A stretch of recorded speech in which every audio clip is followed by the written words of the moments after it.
আজ আমরা এই ভিডিওতে রাষ্ট্রবিজ্ঞান মাইনর পেপারের একটি গুরুত্বপূর্ণ পিডিএফ নিয়ে আলোচনা করব, যেখানে সিলেবাস অনুযায়ী সাজানো হয়েছে গুরুত্বপূর্ণ তথ্য, বিশ্লেষণ এবং পরীক্ষার জন্য প্রাসঙ্গিক বিষয়বস্তু। এই পিডিএফটা শুধু পড়ার জন্য না, বরং ভালোভাবে বোঝার জন্য সাজানো হয়েছে, যেন তোমরা কম সময়ে বেশি করে রিভিশন করতে পারো। যারা এখনও সাবস্ক্রাইব করোনি আমাদের চ্যানেলটিকে, এখনই চ্যানেলটিকে সাবস্ক্রাইব করে নাও, কেননা তোমাদের সামনে এমন অনেক দরকারি তথ্য অথবা ভিডিও আসবে যেগুলো তোমাদের জন্য খুবই গুরুত্বপূর্ণ হবে। তো চলো দেরি না করে ভিডিওটি দেখে নিই। যেমন তোমরা দেখতে পাচ্ছ পিডিএফটি কতটা সুন্দরভাবে গুছিয়ে তৈরি করা হয়েছে তোমাদের জন্য। এটা হচ্ছে পলিটিক্যাল সায়েন্স মাইনর 4, অর্থাৎ তোমাদের 4th সেমিস্টারে যাদের মাইনর পেপার হিসেবে পলিটিক্যাল সায়েন্স রয়েছে, অর্থাৎ রাষ্ট্রবিজ্ঞান রয়েছে, তারা কিন্তু এই পেপারটি আমাদের কাছ থেকে সংগ্রহ করতে পারো। ঠিক আছে, সিলেবাসের শিরোনাম রয়েছে বিশ্বায়নশীল বিশ্বের ভারতের বৈদেশিক নীতি। ঠিক আছে, এটা হচ্ছে তোমাদের সিলেবাস। এখানে তোমাদের কিন্তু 5টা ইউনিট রয়েছে। এই 5টা ইউনিট অনুযায়ী কিন্তু প্রত্যেকটা প্রশ্ন ধরে ধরে করা হয়েছে। অর্থাৎ তোমরা যখন পিডিএফটি আমাদের কাছ থেকে সংগ্রহ করবে, তখন তোমরা বুঝতে পারবে পিডিএফটি কতটা গুরুত্বপূর্ণ তোমাদের 4th সেমিস্টার পরীক্ষার জন্য। ঠিক আছে, ইউনিট 1-এর সিলেবাস দেখে নাও। সিলেবাসগুলো আমি একটু বলে দিচ্ছি, প্রত্যেকে দেখে নাও। ইউনিট 1, ভারতের পররাষ্ট্রনীতি, একটি উত্তর উপনিবেশিক রাষ্ট্র থেকে উচ্চাকাঙ্ক্ষী বৈদেশিক শক্তি। ইউনিট 2, রাশিয়ার সাথে ভারতের সম্পর্ক। ইউনিট 3, চীনের সাথে ভারতের সম্পর্ক। ইউনিট 4, দক্ষিণ এশিয়া ভারত, আঞ্চলিক কৌশল নিয়ে বিতর্ক। আর ইউনিট 5-এ রয়েছে ভারতের আলোচনা ধরন এবং কৌশল, অর্থাৎ বাণিজ্য, পরিবেশ, শক্তি এবং নিরাপত্তা ব্যবস্থা। তো এই হচ্ছে তোমাদের সিলেবাস। এই সিলেবাস অনুযায়ী কিন্তু প্রত্যেকটা প্রশ্ন করা হয়েছে। চলে যাবো সরাসরি প্রশ্নের দিকে। তো তোমাদের 1 নম্বর প্রশ্ন দেখে নাও।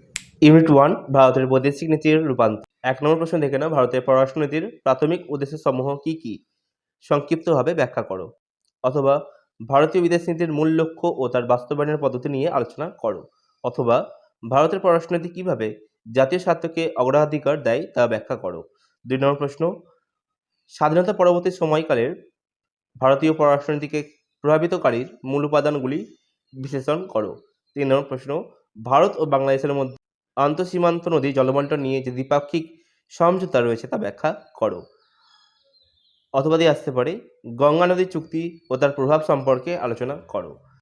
অথবা ভারত বাংলাদেশ জলবন্টন সংক্রান্ত দ্বিপাক্ষিক সহযোগিতার দৃষ্টান্ত ব্যাখ্যা করো। ছোট্ট একটা কথা জানিয়ে রাখি প্রত্যেককে, তোমরা যখন পিডিএফটি সংগ্রহ করবে আমাদের কাছ থেকে, তখন তোমরা কিন্তু প্রত্যেকটা প্রশ্নের সাথে কিন্তু 2টো করে অথবা পাবে।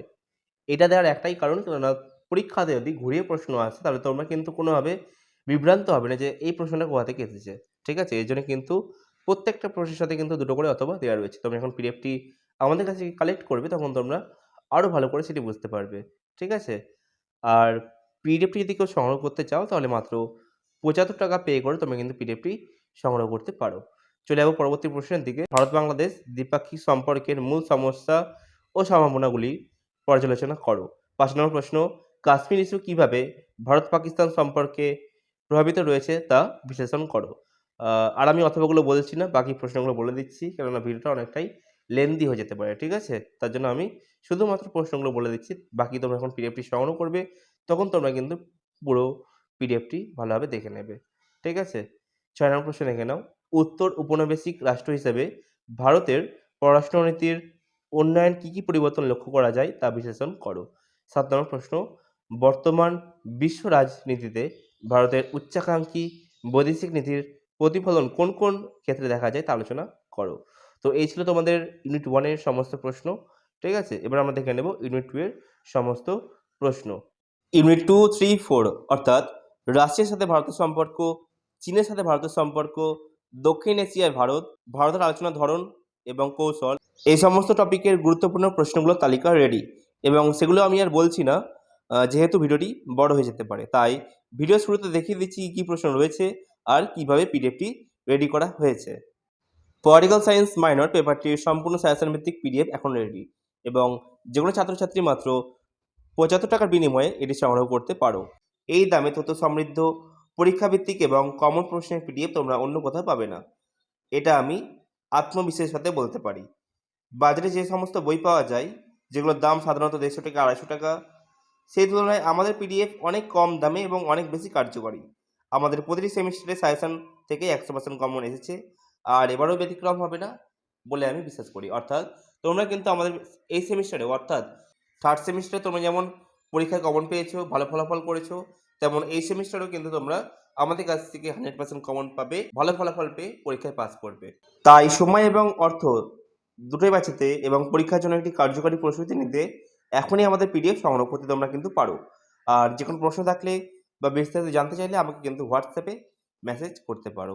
ভিডিওটি ভালো লাগলে অবশ্যই লাইক করবে, কমেন্ট করবে কেমন হয়েছে ভিডিওটি, এবং শেয়ার করবে তোমাদের বন্ধুদের সাথে যার এই পেপারটি রয়েছে।